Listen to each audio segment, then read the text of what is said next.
دعوت سے تو یہ ساری بات شروع ہوئی ہے۔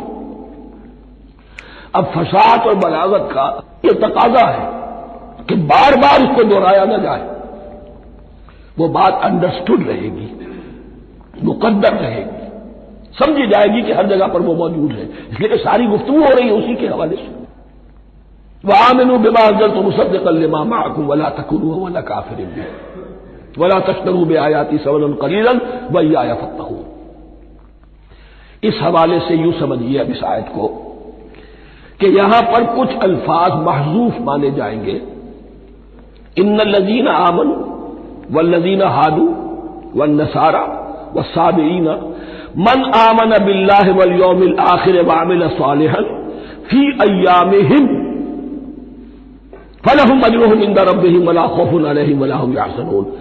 ہر دور میں جبکہ ابھی حضرت عیسیٰ نہیں آئے تھے تو جو بھی یہودی تھے اس وقت تک حضرت موسیٰ کے ماننے والے، وہ جو بھی اللہ پر ایمان رکھتے تھے اور نیک عمل کرتے تھے، آخرت کو مانتے تھے، ان کی نجات ہو جائے گی۔ لیکن حضرت عیسیٰ کے آنے کے بعد ان کو نہیں مانا، اب وہ کافر قرار پائے۔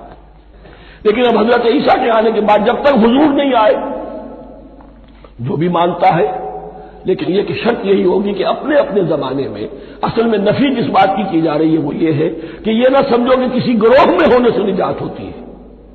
نجات کسی گروہ میں ہونے کی وجہ سے نہیں ہے، نجات کی بنیاد ایمان اور عمل صالح ہے۔ کسی رسول پر ایمان لانا اپنے دور کے رسول پر وہ تو لازم ہے، لیکن یہ ہے کہ اس پر ایمان تو لے آئے اور وہ عمل صالح نہیں ہے تو نجات نہیں ہوگی۔ تو یہ اپنے اپنے دور میں اپنے اپنے زمانے میں ہر امت کے لیے وَلِكُلِّ أُمَّةٍ أَجَلٌ قرآن مجید کے ایک مقام پر آیا ہے، ہر امت کے لیے ایک خاص معین مدت ہے۔ اس معینہ مدت میں اب ظاہر بات ہے جو لوگ حضور کی بعثت سے پہلے فوت ہو گئے ان پر تو کوئی ذمہ داری نہیں تھی حضور پر ایمان لانے کی، اور ایسے لوگ تھے، ایسے موحدین مکے میں موجود تھے جو یہ کہتے تھے کعبے کے پردے پکڑ پکڑ کر، اے اللہ ہم صرف تجھے پوجنا چاہتے ہیں، صرف تیری بندگی کرنا چاہتے ہیں، لیکن جانتے نہیں کیسے کریں۔ یہ بات موجود تھی اور ان کا انتقال بھی ہو گیا۔ یہ زید، سعید ابن زید، سعید جو حضرت عمر کے بہنوئی تھے اور وہ عشرہ مبشرہ میں سے ہیں، ان کی اہلیہ حضرت فاطمہ بنت خطاب، ان دونوں کے ایمان کو اللہ نے ذریعہ بنایا حضرت عمر کے ایمان کا، اور یہ والد تھے سعید کے زید، وہ یہ کہتے ہوئے دنیا سے چلے گئے حضور کی ابھی بعثت ہی نہیں ہوئی تھی، اے اللہ میں صرف تیری بندگی کرنا چاہتا ہوں، کیسے کروں یہ نہیں جانتا۔ اسی کو ذہن میں رکھیے، اہدنا الصراط المستقیم جو میں نے کہا تھا، ایک سلیم الفطرت انسان، سلیم العقل انسان توحید تک پہنچ جاتا ہے، آخرت کو پہچان لیتا ہے، لیکن اب کیا کروں؟ اس شریعت کے لیے، ان احکام کے لیے وہ دستے سوال دراز کرنے پر مجبور ہے۔ الحمدللہ رب العالمین الرحمن الرحیم مالک یوم الدین ایاک نعبد و ایاک نستعین اہدنا الصراط المستقیم۔ اسی صراط المستقیم کی دعا کا یہ جواب اب آئے گا، شروع ہوگا سورہ بقرہ سے، یہ کرو یہ نہ کرو، یہ فرض ہے، یہ تم پر لازم کیا گیا، یہ چیز حرام کی گئی، وغیرہ وغیرہ۔ ان الذین آمنوا والذین ہادوا والنصارى والصابئین من آمن باللہ والیوم الآخر وعمل صالحا، اور محذوف الفاظ فی ازمنتہم اپنے اپنے زمانے میں، یا فی ایامہم، فلہم اجرہم عند ربہم ولا خوف علیہم ولا هم یحزنون۔ وَإِذْ أَخَذْنَا مِيثَاقَكُمْ وَرَفَعْنَا فَوْقَكُمُ الطُّورَ، اور ذرا یاد کرو جب کہ ہم نے تم سے عہد لیا، قول و قرار لیا، اور تمہارے اوپر اٹھا دیا طور کو، پہاڑ کو۔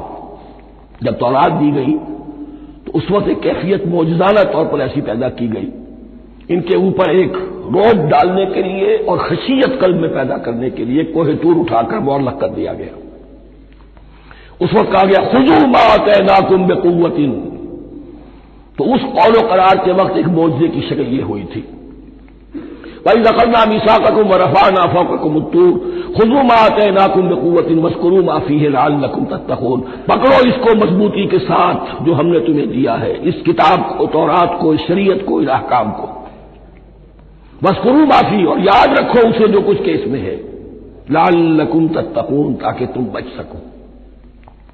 ثُمَّ تَوَلَّيْتُم مِّن بَعْدِ ذَلِكَ، پھر تم نے روگردانی کی اس کے بعد، اس میثاق کو توڑا، میثاق الست کو توڑا تھا، اور دوسرے یہ میثاق شریعت جو تم سے لیا گیا اس کو بھی توڑا۔ ثم تولیتم من بعد ذلک فلولا فضل اللہ علیکم ورحمتہ لکنتم من الخاسرین، پھر اگر اللہ کا فضل تمہارے شامل حال نہ ہوتا اور اس کی رحمت تمہاری دستگیری نہ کرتی رہتی، بار بار تمہیں معاف کیا، تمہیں مہلت دی، تو اگر یہ چیز نہ ہوتی تو اسی وقت سے تم خسارہ پانے والے اور تباہ ہونے والے ہو جاتے۔ وَلَقَدْ عَلِمْتُمُ الَّذِينَ اعْتَدَوْا مِنْكُمْ فِي السَّبْتِ، اور تمہیں خوب معلوم ہے تم میں سے وہ لوگ جنہوں نے سبت کے قانون کو توڑا، حد سے تجاوز کیا۔ یہ واقعہ تفصیل کے ساتھ سورہ اعراف میں آئے گا کہ ان کی شریعت میں ہفتے کا روز معین کر دیا گیا تھا، کوئی دنیاوی کام نہیں ہوگا۔ آج بھی وہ لوگ جو ہے سبت کو، جو بھی پریکٹسنگ جیوز ہیں، وہ اس کی پابندی کرتے ہیں اور بڑی شدت سے کرتے ہیں۔ لیکن ایک زمانے میں ایک خاص ان کا قبیلہ تھا کہ جس نے ایک بڑے ہی شرعی ہیلا ایجاد کر کے اس قانون کی دھجیاں بکھیری۔ تفصیل ہم پڑھیں گے سورہ اعراف میں۔ وَلَقَدْ عَلِمْتُمُ الَّذِينَ اعْتَدَوْا مِنْكُمْ فِي السَّبْتِ، تمہارے علم میں ہے تمہارے وہ لوگ کہ جنہوں نے سبت کے قانون کے ضمن میں خلاف ورزی کی، فَقُلْنَا لَهُمْ كُونُوا قِرَدَةً خَاسِئِينَ، تو ہم نے کہہ دیا ان کو کہ ہو جاؤ ذلیل بندر، ان کی شکلیں بس کر دی گئی، انہیں بندروں کی شکل میں تبدیل کر دیا گیا۔ فَجَعَلْنَاهَا نَكَالًا لِمَا بَيْنَ يَدَيْهَا، پھر ہم نے اس واقعے کو یا اس بستی کو ایک بنا دیا مثال، لوگوں کے لیے ان کی عبرت کے سامان بنا دیا، ان کے لیے بھی جو سامنے موجود تھے اس زمانے کے لوگ، اور ان کے لیے بھی جو بعد میں آنے والے تھے، وَمَوْعِظَةً لِّلْمُتَّقِينَ، اور اسے ایک نصیحت، ایک سبق آموزی کی بات بنا دیا اہل تقویٰ کے لیے۔ وَإِذْ قَالَ مُوسَىٰ لِقَوْمِهِ إِنَّ اللَّهَ يَأْمُرُكُمْ أَن تَذْبَحُوا بَقَرَةً، اور یاد کرو جب کہ موسیٰ نے اپنی قوم سے کہا یقیناً اللہ تمہیں حکم دیتا ہے کہ گائے کو ذبح کرو۔ یہ واقعہ میں پہلے آپ کو بتا دوں، پھر ہم یہ آیات تیزی سے پڑھ لیں گے۔ بنی اسرائیل میں ایک شخص قتل ہو گیا، عامر نامی، اور قاتل کا پتہ نہیں چل رہا تھا۔ اللہ تعالیٰ نے حضرت موسیٰ کے ذریعے سے حکم دیا کہ ایک گائے کو ذبح کرو اور اس کے جسم کے ایک ٹکڑے سے اس مردے کو چھوؤ، وہ جی اٹھے گا اور وہ بتا دے گا میرا قاتل کون ہے۔ اب یہ کہ یہ معجزات کی شکل ہے جو بار بار آ رہے ہیں، اور سابق اس امت کے اندر معجزات کا آپ کو بہت عمل دخل ملے گا۔ اس میں ایک تو یہ کہ گائے کو ذبح کرنا، وہ گائے کے تقدس کا جو ان کے دل میں ذہن میں تھا، تو ذبح کرنے سے اس کے اوپر بھی گویا کہ ایک تلوار چلائی گئی، اور پھر انہیں دکھا بھی دیا گیا کہ ایک آدمی زندہ بھی ہو سکتا ہے، بعد سے بعد الموت کا بھی ایک نقشہ دکھا دیا گیا انہیں۔ لیکن انہیں جب یہ حکم ملا اور ان کے دلوں کے اندر وہ بچڑے کی اور گائے کی تقدیس جو ہے وہ پلی ہوئی تھی، اب انہوں نے سوال کر کے کسی طریقے سے بچنے کے لیے مین بیخ نکالی، کیسی گائے ہو، کیا رنگ ہو، کس طرح کی ہو، کس عمر کی ہو۔ بالآخر یہ کہ جب ہر طرف سے گھیراؤ ان کا ہو گیا اور سب چیزیں جو ہیں ان کے سامنے واضح کر دی گئی، تب انہوں نے یوں سمجھیے چاروں ناچار بادل ناخواستہ اس حکم پر عمل کیا۔ بس اب ترجمہ کر لیجیے۔ وَإِذْ قَالَ مُوسَىٰ لِقَوْمِهِ إِنَّ اللَّهَ يَأْمُرُكُمْ أَن تَذْبَحُوا بَقَرَةً، اور یاد کرو جب کہ موسیٰ نے کہا اپنی قوم سے کہ اللہ حکم دیتا ہے تمہیں کہ ایک گائے کو ذبح کرو۔ قَالُوا أَتَتَّخِذُنَا هُزُوًا، انہوں نے کہا کیا آپ ہمارے ساتھ کوئی ٹھٹھا کر رہے ہیں، مذاق اڑا رہے ہیں، یہ کیا بات آپ کہہ رہے ہیں؟ قَالَ أَعُوذُ بِاللَّهِ أَنْ أَكُونَ مِنَ الْجَاهِلِينَ، فرمایا میں اللہ کی پناہ طلب کرتا ہوں اس سے کہ میں جاہلوں میں سے ہو جاؤں، کہ میں ان دین کے معاملات کے اندر استہزاء اور تمسخر کو شامل کر دوں۔ قالوا ادع لنا ربك يبين لنا ما هي، اب انہوں نے کہا اچھا ایسی بات ہے تو ذرا اپنے رب سے دعا کیجئے کہ وہ ہم پر واضح کر دے کہ وہ کیسی ہو۔